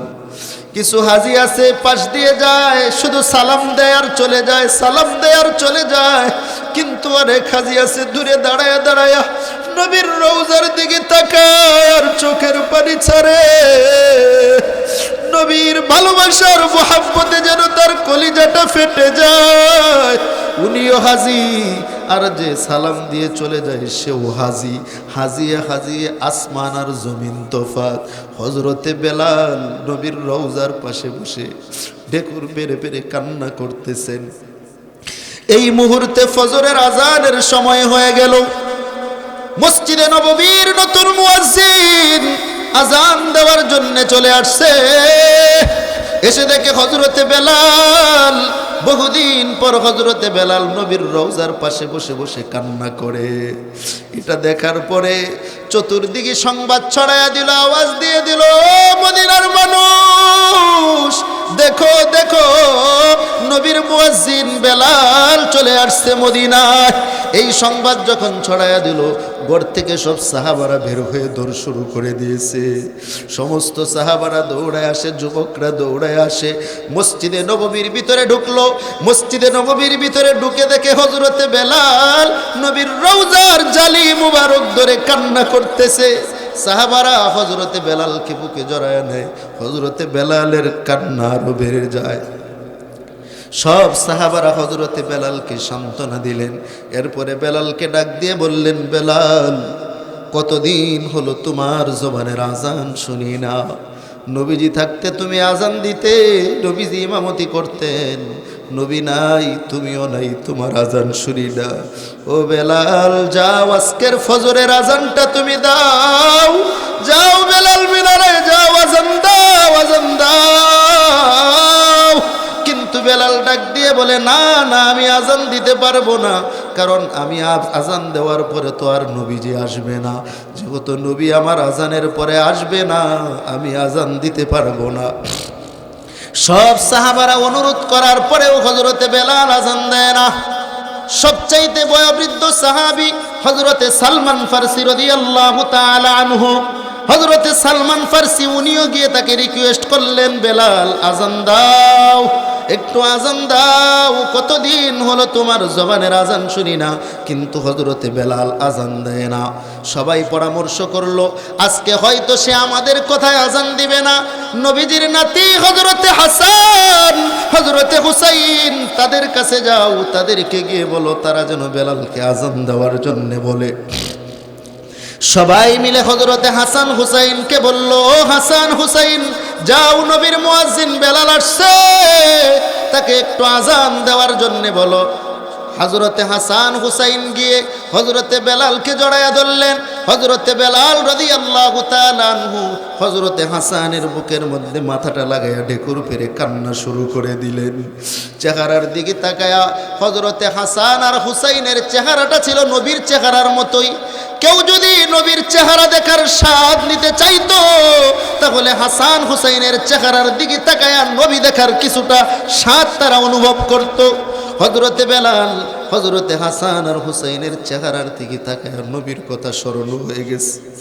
হযরতে হাসান আর হুসাইন বেলালকে ডাক দিয়ে বলে, নানার মুয়াজ্জিন, কতদিন হয় আপনার জবানের আজান শুনি না, যান মিনারায় যান, একটু আজান দেন, আমরা নানার কথাটা স্মরণ করতে চাই। হযরতে বেলাল হযরতে হাসান হুসাইনের কথাকে আর ফালাইতে পারলেন না। হযরতে বেলাল আজান দেওয়ার জন্য চলে গেলেন। হযরতে বেলাল যখন আজানের জন্য প্রস্তুতি হলেন, আজান দিবেন, শুরু করলেন আল্লাহু আকবার, আল্লাহু আকবার। আল্লাহু আকবরের আওয়াজ যখন উহুদ পাহাড়ে গিয়ে বাড়ি লাগলো, সেখান থেকে আরেক পাহাড়, এইভাবে পুরা মদিনায় এই আজানের ধ্বনি ছড়ায়া গেল। আজানের ধ্বনি যখন চতুর্দিকে ছড়ায়া গেল, মানুষগুলো ঘর থেকে বের হয়ে দৌড় মারছে। সবাই বলার বলে শুরু করে দিছে, আয় আয় মসজিদে নববীতে যাই। ওই যে বেলালের আজান শোনা যায়, মনে হয় পয়গম্বরও ফিরে আসছে, নবীও ফিরে আসছে, নবীর মুয়াজ্জিন ফিরে আসছে, না জানি নবীও ফিরে আসছে। সবাই এই বলে বলে মসজিদের দিকে দৌড় শুরু করে দিয়েছে। হযরতে বেলাল যখন বললেন আশহাদু আল্লা ইলাহা ইল্লাল্লাহ, আশহাদু আল্লা ইলাহা ইল্লাল্লাহ, মহিলারাও ঘর থেকে বের হয়ে দৌড় দিছে, ছোট ছোট বাচ্চারাও দৌড় দিছে। সবাই বলতেছে চল, নবীর মুয়াজ্জিন আসছে, মনে হয় নবীও চলে আসছে। এই কথা বলে বলে বলে বলে সবাই মসজিদে নববীতে হাজির। এদিক দিয়ে হযরতে বেলাল আশহাদু আন্না মুহাম্মাদুর রাসূলুল্লাহ যখন বলছেন, সামনে আর বাড়তে পারলেন না। হযরতে বেলাল বেহুশ হয়ে পড়ে গেলেন। হযরতে বেলাল জমিনে বেহুশ হয়ে পড়ে গেছেন। কারণ হলো হযরত বেলাল যখন নবীজি থাকতে আজান দিতেন, আজানের সময় যখন আশহাদু আন্না মুহাম্মাদুর রাসূলুল্লাহ বলতেন, একটু আর চোখে তাকায় দেখতেন নবীজি মসজিদে নববীতে বসা। আজকে তো নবী নাই, নবীকে দেখতে পারেন না। হযরতে বেলাল বেহুশ হয়ে পড়ে গেছেন নবীকে না পাওয়ায়। হযরতে বেলালের হুঁশ ফিরে আসার পরে সাহাবায়ে কেরামকে বলে, ও সাহাবায়ে কেরাম, আমি তো আগেই বলেছিলাম আজান দিতে পারবো না, নবী হারা ব্যথা আমার সহ্য হয় না। হযরতে বেলাল আবার ওই মসজিদে নববীর নবীর রওজার কাছে চলে গেছে। নবীর রওজার কাছে গিয়ে নবীর রওজার জালি মুবারক ধরে আবার কান্না শুরু করে দিছে। আল্লাহর নবীর রওজা ধরে ডাক দিয়ে বলে, ইয়া রাসূলুল্লাহ, আপনার গোলাম বেলালকে আসতে বলেছিলেন, আসছি। রওজা জিয়ারত করতে বলেছিলেন, রওজা জিয়ারত করেছি। কিন্তু নবী গো, আপনার রওজা দেখে আমি সহ্য করতে পারি না। আপনার রওজা দেখলে আমি বেলালের সহ্য হয় না গো নবী। হযরতে বেলালের নবীর প্রতি কি পরিমাণ ভালোবাসার মোহাব্বত! ও মুসলমান ইমানদার আল্লাহর গোলাম, আল্লাহর মোহাব্বতের পাত্র হওয়ার জন্য সুন্দর চেহারা লাগে না, মাল ও দৌলত লাগে না, লাগে শুধু অন্তরের মোহাব্বত। হযরতে বেলাল দেখতে তো ভালো ছিল না। হযরতে বেলাল ছিলেন কালো হাবশি গোলাম। হযরতে বেলাল আল্লাহর হাবিব বলেন, সে দাড়ির মধ্যে খুর লাগায় না, আমি নবীর কলিজায় সে খুর লাগায়। আপনি নবীর কলিজায় খুর দিবেন আর জান্নাতে যাবেন, এত সহজ না। নবীর কলিজায় খুর লাগাবেন আর জান্নাতে নবীর কাছাকাছি থাকবেন, ওই মাজিদ নামক মাঠে নবীর কাছাকাছি থাকবেন, এত সহজ না। যদি নবীর কাছাকাছি থাকতে চান, নবীর আদর্শ জীবনে বাস্তবায়ন করতে হবে। নবী ওয়ালাদেরকে মহাব্বত করতে হবে, উলামায়ে কেরামকে মহাব্বত করতে হবে, মাদ্রাসা মসজিদকে মহাব্বত করতে হবে, আল্লাহ ওয়ালাদেরকে মহাব্বত করতে হবে, তালেবে আলেমদেরকে মহাব্বত করতে হবে। যারা আলেমদের সঙ্গে সম্পর্ক লাগায়, তারা কেমন যেন নবীর সঙ্গেই সম্পর্ক লাগায়। এজন্য নবীর মোহাব্বত সর্বোচ্চ অন্তরে থাকতে হবে। যদি থাকে, তাহলে ওই মাজিদ নামক মাঠে নবীর কাছাকাছি থাকবেন। আলোচনা কিন্তু রয়ে গেছে আমার, মাজিদ নামক মাঠের কথা বলতেছিলাম, মনে আছে আপনাদের? মাজিদ নামক মাঠে প্রধান অতিথির চেয়ারে কে আসন গ্রহণ করেছেন? জোরে বলেন। মুহাম্মাদুর রাসূলুল্লাহ সাল্লাল্লাহু আলাইহি ওয়াসাল্লাম। সবাই অবাক হয়ে তাকায়া থাকবে, আজকে কত বড় মর্যাদার অধিকারী তিনি হলেন। আজকে এই মাহফিলের, আল্লাহর মাহফিলের প্রধান অতিথির চেয়ারে তিনি আসন গ্রহণ করলেন। এবার মিকাইল আলাইহিস সালাম ঘোষণা দিবেন। এই পর্যায়ে আপনাদের সামনে সভাপতির চেয়ার আসন গ্রহণ করবেন আহকামুল হাকিমিন, আসমান জমিনের মালিক, কুল কায়নাতের মালিক রব্বুল আলামিন, আল্লাহ পাক রব্বুল আলামিন সভাপতির চেয়ারে আসন গ্রহণ করবেন। চিল্লায় বলেন আল্লাহু আকবার। আল্লাহর চেহারা যখন বান্দারা জান্নাতে দেখবে, ওই মাজিদ নামক মাঠে যখন আল্লাহকে দেখবে, আল্লাহর চেহারা দেখার পরে তারা এমন মাতোয়ারা হবে, বৎসরকে বৎসর চলে যাবে, তারা টেরও পাবে না এক মাতলামিতে, যেটা কি দেখলাম। আল্লাহর চেহারার সৌন্দর্য দেখার পরে তারা মাতোয়ারা হয়ে যাবে, পাগল হয়ে যাবে। আল্লাহু আকবার। আল্লাহ যেন ওই মাজিদ নামক মাঠে, আল্লাহ তাআলার চেহারা যেন জান্নাতের ওই মাজিদ নামক মাঠে বসে আমাদেরকে দেখার তৌফিক দান করেন। সবাই বলি আমিন। আল্লাহকে দেখার পরে আল্লাহর নূরের তাজাল্লিতে বান্দার চেহারার সৌন্দর্য হাজার গুণে বেড়ে যাবে। আল্লাহকে দেখার পরে এবার আল্লাহ পাক বলবেন, ও জান্নাতীরা, আরো কিছু নিয়ামত তোমরা চাও? জান্নাতীরা বলবে, আল্লাহ আরো নিয়ামত বাকি আছে। বলে আল্লাহ বলবেন, এখনো তো শুরুই হয় নাই। বলেন না সুবহানাল্লাহ। কষ্ট হইতেছে? শেষ করব আলোচনা। তো আল্লাহ পাক বলবেন, এখনো তো শুরুই হয় নাই। বলবে আল্লাহ, কি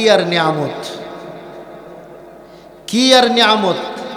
তখন আল্লাহ পাক রব্বুল আলামিন বলবেন, ও জান্নাতীরা, দাউদ পয়গম্বর যিনি আজকের বিশেষ অতিথি, উনি যখন জবুর তেলাওয়াত করতেন, আমি আল্লাহ তার উপরে জবুর কিতাব নাজিল করেছিলাম, উনি যখন জবুর তেলাওয়াত করতেন তখন তার তেলাওয়াত শোনার জন্যে আকাশের পাখিগুলো উড়ে এসে সামনে বসে যেত। উনি যখন তেলাওয়াত করতেন সমুদ্রের মাছগুলা পর্যন্ত তার তেলাওয়াত শোনার জন্যে পারে চলে আসতো। এত সুন্দর সুর আমি দাউদ পয়গম্বরকে দান করেছিলাম। ওই দাউদ পয়গম্বরের কণ্ঠে আজকে তোমরা আমার কোরআনের তেলাওয়াত শুনবে। চিল্লায় বলেন আল্লাহু আকবার। পয়গম্বর দাউদ আলাইহিস সালামকে আল্লাহ পাক নির্দেশ দিবেন, উনি সূরা মুলুক তেলাওয়াত করবেন।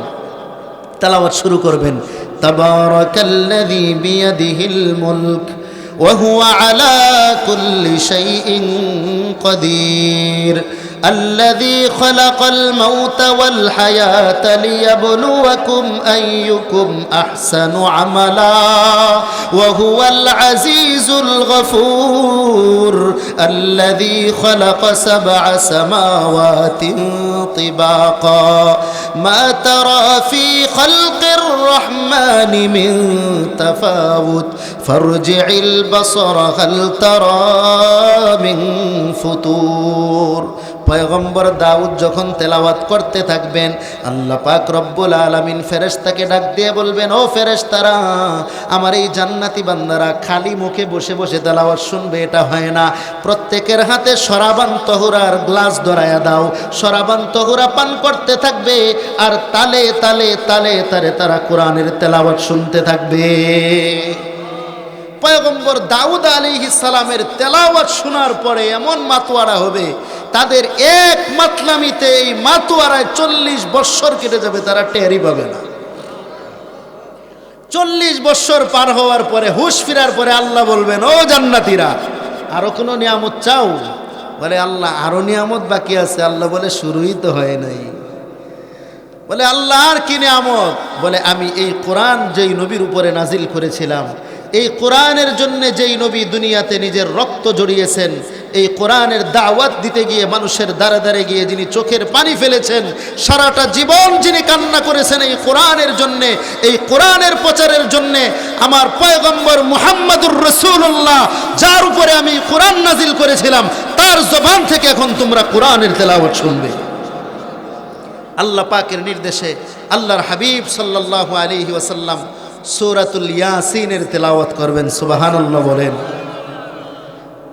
নবী আলাইহিস সালাম তেলাওয়াত শুরু করবেন, ইয়াসিন ওয়াল কুরআনিল হাকীম ইন্নাকা লামিনাল মুরসালিন আলা সিরাতিম মুস্তাকিম তানজিলাল আজিজির রহিম লিতুনযির কওমান মা উনযির আবাউহুম ফাহুম গাফিলুন লাকাদ হাক্কাল কওলু আলা আকসারিহিম ফাহুম লা ইউমিনুন ইন্না জাআলনা ফি আ'নাকিহিম আগলালা ফাহিয়া ইলাল আযকানি ফাহুম মুকমাহুন ওয়া জাআলনা মিন বাইনি আইদিহিম সাদ্দা ওয়া মিন খালফিহিম সাদ্দা ফাআগশাইনাহুম ফাহুম লা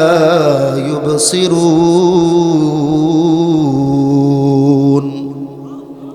হযরতে পয়গম্বরের জবান থেকে যখন কোরআনের এই তেলাওয়াত শুনবেন, জান্নাতীরা এমন মাতোয়ারা হবেন, মাতাল হয়ে কোরআন শুনতে শুনতে 100 বৎসর চলে যাবে, তারা টেরও পাবে না। সুবহানাল্লাহ। 100 বৎসর পরে আল্লাহ বলবেন, ও জান্নাতীরা আরো কোনো নিয়ামত চাও?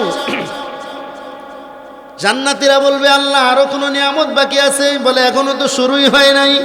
বলে আল্লাহ কি নিয়ামত? বলে ও বান্দা, আমি আল্লাহ এই কোরআন নাজিল করেছিলাম। এই কোরআন এটা হলো কালামুল্লাহ, আমি আল্লাহর কালাম।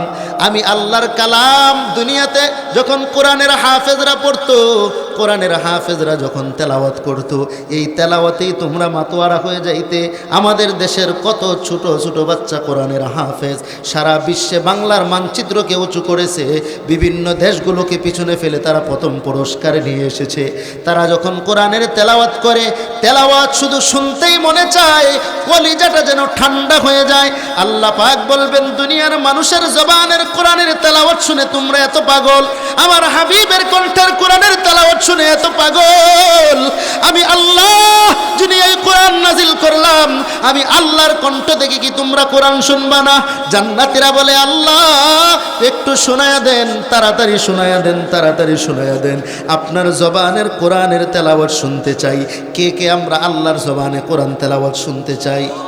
আয় আল্লাহ, আপনি আমাদের সকলকে ওই মাজিদ নামক মাঠে আপনার কণ্ঠের কোরআনের তেলাওয়াত শোনার তৌফিক দান করেন। সকলেই বলি আমিন। হাত নামান। আল্লাহ পাক রব্বুল আলামিন বলবেন, ও বান্দা, আমি আল্লাহ এখন তোমাদের সামনে সূরাতুর রহমানের তেলাওয়াত করব। ওই দিন আল্লাহ আর রহমান বলবেন না, আল্লাহ বলবেন আনার রহমান। আনার রহমান আল্লামাল কুরআন খলাকাল ইনসানা আল্লামাহুল বায়ান আশ-শামসু ওয়াল কমারু বিহুসবান ওয়ান নাজমু ওয়াশ-শাজারু ইয়াসজুদান والسماء رفعها ووضع الميزان ألا تطغوا في الميزان وأقيموا الوزن بالقسط ولا تخسروا الميزان والأرض وضعها للأنام فيها فاكهة والنخل ذات الأكمام والحب ذو العصف والريحان فبأي آلاء ربكما تكذبان। আল্লাহর কণ্ঠের কোরআনের তেলাওয়াত যখন জান্নাতীরা শুনবে, এই তেলাওয়াত শুনে এমন মাতোয়ারা হবে, এমন মাতোয়ারা হবে, এই মাতলামিতে 500 বৎসর কেটে যাবে, কোনো টেরই পাবে না। এজন্য যদি ওই জান্নাতের মাজিদ নামক মাঠে আল্লাহর কোরআনের তেলাওয়াত শুনতে চাই, ওই জান্নাত পাইতে চাই, তাহলে 2টা কাজ করতে হবে। শুরুতে বললাম কোরআনের আয়াতে, সূরা নাজিআতের 40 এবং 41 নম্বর আয়াত, ওয়া আম্মা মান খাফা মাকামা রাব্বিহি ওয়া নাহান নাফসা আনিল হাওয়া। 1 নম্বর কাজ হলো, যারা রবের সামনে দাঁড়ানোকে ভয় করবে, রবের সামনে দাঁড়ানোকে ভয় করে রবের গোলামি করবে, ওয়া নাহান নাফসা আনিল হাওয়া, এবং নিজের নফসকে কুপ্রবৃত্তি থেকে হেফাজত করবে, গুনাহ থেকে বাঁচাবে। যেই সমস্ত যুবক আর যুবতী নিজেকে গুনাহ থেকে বাঁচাবে, যে সমস্ত মা বোনেরা নিজেদেরকে পর্দার সাথে রাখবে, আমলের মধ্যে রাখবে, নবীর ইশক ও মুহাব্বত রাখবে, এই দুই গুণ যাদের ভিতরে থাকবে, আল্লাহ বলেন ফাইন্নাল জান্নাতা হিয়াল মাওয়া, তাদের ঠিকানা হলো জান্নাত। আমি আল্লাহ তাদেরকে জান্নাতের নাজনে আমদ দান করব, মাজিদ নামক মাঠে আমি আল্লাহ তাদের সামনে আমার দিদার নসিব করব। আল্লাহ পাক যেন আমাদেরকে এই কথাগুলোর উপর আমল করার তৌফিক দান করেন। ওই মাজিদ নামক মাঠে আল্লাহর দিদার যেন আমাদেরকে নসিব করেন। সকলেই বলে আমিন। কষ্ট হয়েছে আপনাদের? লম্বা সময় আলোচনা করেছি, রাত্র অনেক হয়ে গেছে, প্রায় 12:30। আল্লাহ পাক যেন আমরা যেই কথাগুলো বললাম এই কথাগুলোর উপরে আমাকে এবং আপনাদের সকলকে আমলের তৌফিক দান করেন। আমি আপনাদের কাছে দোয়া চাই, শারীরিকভাবে বেশিটা